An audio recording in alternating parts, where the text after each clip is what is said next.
Good morning, children. Welcome to my class, quick class. And I am लेके आया new chapter fiction.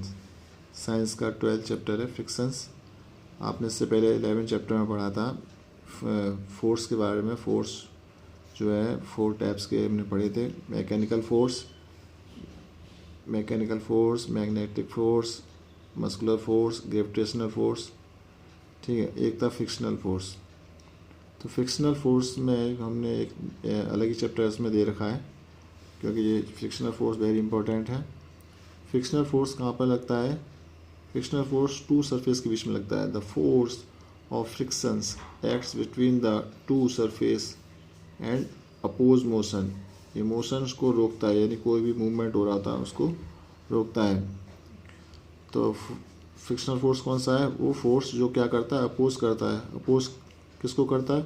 Motion को. कौन से motion को? Motion of one body over another body in contact with it is called the force of frictions. जैसे one body यहाँ ball है, another body कौन सी है? फ्लोर है, सरफेस है या ग्राउंड है. तो इन दोनों बॉडी के बीच में जो फोर्स लग रहा है उसको बोलेंगे फोर्स ऑफ फ्रिक्शंस, जिसके कारण से ये बॉल धीमे धीमे करके यदि हम इसको लुढ़काते हैं तो धीमे धीमे करके वो बॉल्स रुक जाती है, स्लो डाउन हो जाती है. तो ball moving on the ground slow downs to और stop due to frictions between the ball and the ground. ठीक है, टू सरफेस के बीच में फ्रिक्शंस लगता है. इसी तरीके से यहाँ पर साइकिल चला रहा है बच्चा है, तो यहाँ इसमें जो साइकिल पैडल मारना बंद कर देता है तो साइकिल अपने आप रुक जाती है. क्यों? क्योंकि इसके टायर्स और रोड के बीच में जो फ्रिक्शंस लग रहा था वो इसको रोक देता है. ठीक है, जैसे कि gradually comes to stop. This happens due to the frictional force between the tyres and the roads. ठीक है, इसी प्रकार से यहाँ पर हमने देख रहे हैं जैसे ये बॉक्स है, हैवी बॉक्स है, इसको ये जो मैन है वो पुश करने की कोशिश कर रहा है, लेकिन ये पुश नहीं कर पा रहा है. क्यों? क्योंकि इसका जो बॉक्स का जो फ्रिक्शनल फोर्स है, यानी कि ये जो सरफेस और इसकी सरफेस के बीच में जो फ्रिक्शनल फोर्स है वो बहुत ज़्यादा है. जब इसके जो ये फोर्स लगा रहा है, तो कब बॉक्स कब खिसक सकता है? जब force exerted by you is greater than force of frictions. जब आपके द्वारा जो लगाया गया बल है वो फोर्स है वो ज़्यादा होगा किससे? फोर्स ऑफ फ्रिक्शन से. जो यहाँ पे सरफेस पे जो उसने बॉक्स ने सरफेस कवर कर रखा है और इतना ही फोर्स फ्लोर का सरफेस है, इन दोनों के फिर जो फोर्स ऑफ फ्रिक्शंस लग रहा है वो कम पड़ना चाहिए, आपके बल से, आपके फोर्स से कम पड़ना चाहिए, तब ये बॉक्स मूव होगा, नहीं तो नहीं होगा. यानी कि इसको जो है अकेला नहीं कर पा रहा, तो एक आदमी को और बुलाना पड़ेगा जिससे कि जो एग्जर्ट फोर्स है वो ज़्यादा हो जाए. ठीक है, कॉज ऑफ फ्रिक्शंस का कॉज क्या है? Rough surface are the cause of frictions. जो रफ सरफेस है वो उसमें फ्रिक्शंस ज़्यादा लगता है. Friction is less in smooth surface and in more in rough surface. All surface have irregularities on them. सभी surfaces में irregularities होती हैं, जिसमें जो irregularity कम होंगी तो उतनी स्मूथ होती चली जाएगी और irregularity ज़्यादा होंगी तो उतनी रफ होती चली जाएगी. तो आपने ये देख लिया होगा कि फ्रिक्शंस कम किस में जाता है? स्मूथ सरफेस में. इसीलिए हम जो है चिकने फ्लोर पर हम लोग स्लिप बहुत जल्दी होते हैं और रफ सरफेस पे हम लोग स्लिप नहीं होते हैं, क्योंकि हमारे स्लीपर्स या शूज़ के फ्रिक्शंस उस रफ सरफेस से लगता है और वो दोनों एक दूसरे को पकड़ बनाए रखते हैं. अधिक फ्रिक्शंस के कारण हम फिसलते नहीं हैं. Surface have more irregularities. These irregularities have ridge and furrows. जैसे ये दो सरफेस दी गई हैं, जैसे हम मान लो ये बॉल की सरफेस है या फ्लोर की सरफेस है, या फिर हम चल रहे हैं तो ये स्लीपर की सरफेस हो गई येलो वाली, ये फ्लोर की सरफेस है. तो ये सरफेस में रेगुलरिटीज़ होती हैं, जैसे उठी हुई होती है वो उसको रिज बोलेंगे, और नीचे जो धसी हुई होती है उसको फरोज बोलेंगे। तो इस तरीके से दोनों जो सरफेस है वो एक दूसरे में फंस जाती हैं और वो फ्रिक्शंस को करती हैं, फ्रिक्शंस इसमें से लगता है। तो these ridges and furrows get interlocked due to which the motion is opposed, जिससे चीज़ें रुक जाती हैं, हम स्लिप नहीं होते हैं। और यदि ये रिज फरोज नहीं हो, एकदम स्मूथ हो जाए, तो हम ये हमारी स्लीपर से आगे से निकल जाएगी, फ्लोर यहीं रह जाएगा या ठीक है इस तरीके से। तो the interlocking of the two surface oppose the motion of one body over another and give rise to frictional force. इसी वजह से ही इन जो दो सरफेसों के बीच में जो रेज ऑफ फरोज का जो है इंटरलॉकिंग जो हो जाती है, उसके कारण ही ये फ्रिक्शनल फोर्स लगता है। ठीक है, किसके कारण? रेज ऑफ फरोज के में इंटरलॉकिंग की वजह से फ्रिक्शनल फोर्स लगता है। देखिए यहाँ पे 2 एक्टिविटीज़ शो की गई हैं। एक जैसे बॉल है, यहाँ से बॉल इसमें फंसा के और यहाँ से फूंक मारी गई है और ये एकदम चिकनी यानी स्मूथ सरफेस वाली टेबल है, कांच की कह लीजिए, ग्लास की कह लीजिए। ठीक है, तो वो जो है बॉल को फूंक करते हैं तो बॉल यहाँ तक आ जाती है, यानी कि बहुत स्पीड से आती है। और इसी तरह से हम दूसरा सरफेस पर हम यदि क्लॉथ बिछा देते हैं, कपड़ा बिछा देते हैं और फिर फूंक मार देते तो वो रफ सरफेस होने के कारण बॉल यहीं पर आकर रुक जाती है। It shows that friction is more on A rough surface. Friction rough surface पर ज़्यादा होता है, इसलिए चीज़ें वहाँ पे जल्दी रुक जाती हैं। एक एग्जांपल यहाँ पर भी दिया गया है। ये आपका क्लीन फ्लोर है, यहाँ कारपेट वाला फ्लोर है।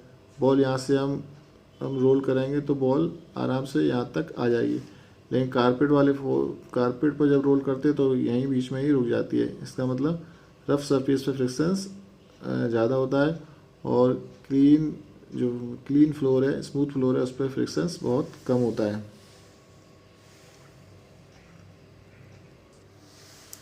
यहाँ पे दिखाया गया है कि friction is opposite to the direction of motions. यहाँ पे कोई बॉक्स रखा हुआ है और उस पर हम फोर्स लगा रहे हैं, तो डायरेक्शन ऑफ मोशंस किधर होगा? इस साइड की तरफ। तो फ्रिक्शंस किधर लगेगा? अपोजिट डायरेक्शन, इधर लगता है। ठीक है, और यहाँ पर टाइप्स ऑफ फ्रिक्शंस के 3 टाइप्स हैं। एक तो स्टैटिक फ्रिक्शन, स्लाइडिंग फ्रिक्शंस और रोलिंग फ्रिक्शंस। यहाँ पे स्टैटिक में है ये कि कोई भी चीज़ जब रुकी हुई है तो इसका मतलब वहाँ पे स्टैटिक फ्रिक्शंस है। यहाँ पे आप स्टार्टिंग में जब कोई भी चीज़ पुश करते हैं और वो हिलती नहीं है तो वो स्टैटिक फ्रिक्शंस, फिर जैसे ही वो स्लाइड होने लगती है, खिसकने लगती है, तो वहाँ पे स्लाइडिंग फ्रिक्शंस लगने लगता है। और किसी भी चीज़ में आसानी से खिसकाने के लिए उसमें नीचे पहिए लगे हुए हैं तो वो रोलिंग फ्रिक्शंस में आ जाता है। ठीक है, तो स्टैटिक, स्लाइडिंग और रोलिंग फ्रिक्शंस 3 फ्रिक्शंस हैं। यहाँ पे हम डिटेल में पढ़ेंगे। स्टैटिक फ्रिक्शंस में देखिए ये जो बॉय है वो इसको पुश करने की कोशिश कर रहा है, तो यहाँ पे स्टैटिक फ्रिक्शंस है जब उसने पहला फोर्स लगाया था। और जैसे ही फोर्स खिसकने लगता है तो वहाँ पे स्लाइडिंग फ्रिक्शंस, जैसे ही पुश होने लगता है वहाँ पे स्लाइडिंग फ्रिक्शंस वर्क करता है। तो डेफिनेशन कैसे होगी? The friction that comes to play when the body is at rest. यहाँ पे बॉडी रेस्ट पे बॉक्स रखा हुआ है, तो यहाँ पे कौन सा फ्रिक्शन लगेगा? Is known as static frictions.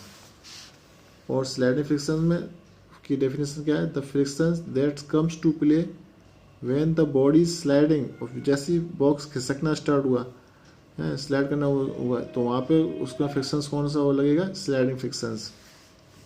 और rolling frictions, the frictions that's come to play when the body is rolled on any surface is known as rolling frictions. Roll कब करेगी? जब उसके बॉक्स के नीचे पहिए लगे होंगे, व्हील लगे होंगे। तो when the box is provided with wheels it exhibits rolling frictions. तो यहाँ पे रोलिंग फ्रिक्शंस लगेगा। It is easy to roll than a slide. सही बात है कि व्हील लगा दिए जाएंगे तो रोल करना आसान रहता है, जबकि स्लाइड करना थोड़ा टफ।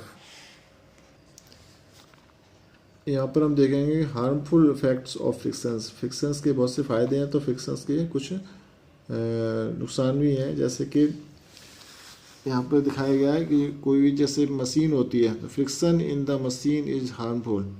क्यों क्यों फ्रिक्शन से क्या होता है? It heats up the machines गर्म हो जाती है एंड डिक्रीज इट्स एफिशिएंसी, और उसकी एफिशिएंसी डिक्रीज होने लगती है, जिससे हमको वो थोड़ा सा फिर से बंद, कुछ देर बाद बंद करनी पड़ती है, और ठंडा होने के बाद फिर से हम उसको चलाते हैं।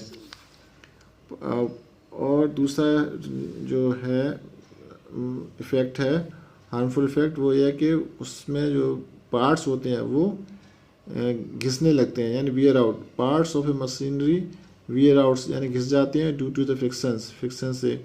दे आल्सो प्रोड्यूस हीट, और आपस में घिसते हैं, वियर आउट होते हैं तो वो उसमें से हीट भी निकलने लगती है। तो ये भी एक हार्मफुल इफ़ेक्ट है फ्रिक्शंस का।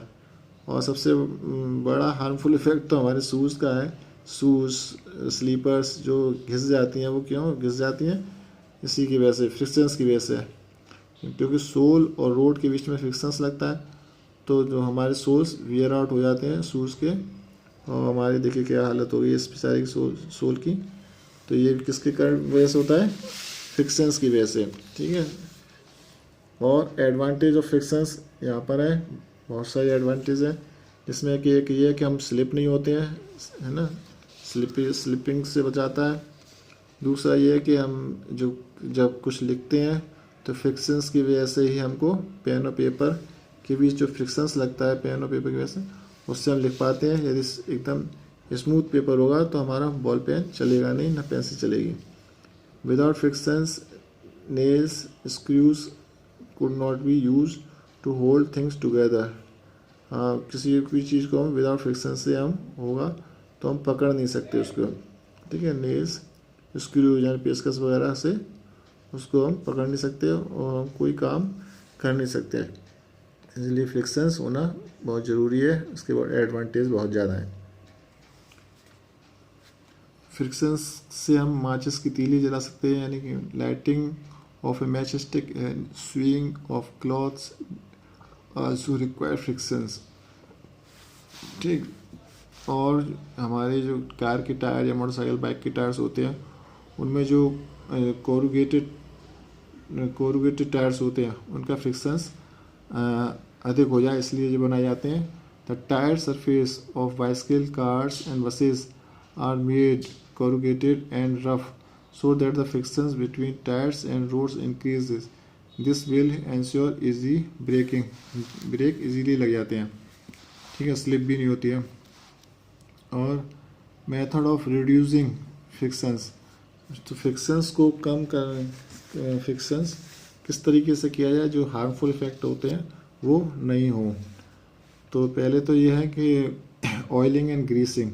Frictions can be reduce by lubricating. Lubricate कैसे किया जा सकता है? ऑयलिंग एंड ग्रीसिंग से लुब्रिकेट कर दें तो इंजन वो इतनी जल्दी ना तो वियर आउट होगा, घिसेगा, ना ही वो हीट पकड़ेगा। The various part of machine for light bodies we use oil.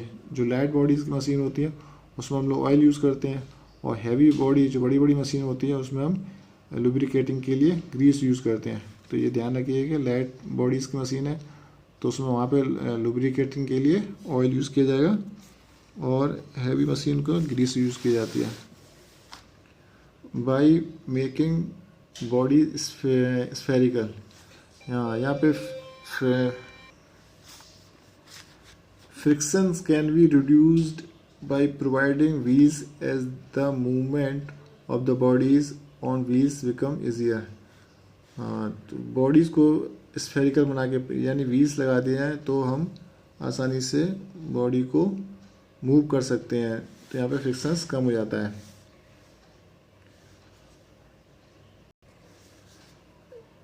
और टायरों में प्रॉपर हवा हो, यानी कि tyres are inflated properly to reduce frictions. इससे भी हम फ्रिक्शंस को रिड्यूस कर सकते हैं, ठीक है, रोल करके या टायरों में प्रॉपर हवा एयर करके। और ये आपका कौन सा ऑयल लुब्रिकेशन से भी हम फ्रिक्शन को रिड्यूस कर सकते हैं। नेक्स्ट है, थर्ड है बाई पॉलिशिंग। यानी कोई भी चीज़ पॉलिश कर दो तो वहाँ पे वो स्पेस सरफेस चिकनी हो जाता है, स्मूथ हो जाती है, इससे वो फ्रिक्शंस वहाँ पे कम हो जाता है। Frictions can be reduced by polishing the rough surface. जैसे आपने देखा होगा, new carrom boards are highly polished so as to decrease the frictions and thus have a smooth game. खूब चिकना चिकना हाल स्टैगर चलता है, गोटियाँ इधर उधर भागती हैं, और फिर जब घिस जाता है तो हम लोग उस पर फिर से हम लोग पाउडर डालते हैं जिससे कि वो सरफेस स्मूथ हो जाए, फ्रिक्शंस कम हो जाए, रिड्यूस हो जाए। ठीक है, तो इस तरीके से ये वाला चैप्टर भी आपका ख़त्म होता है।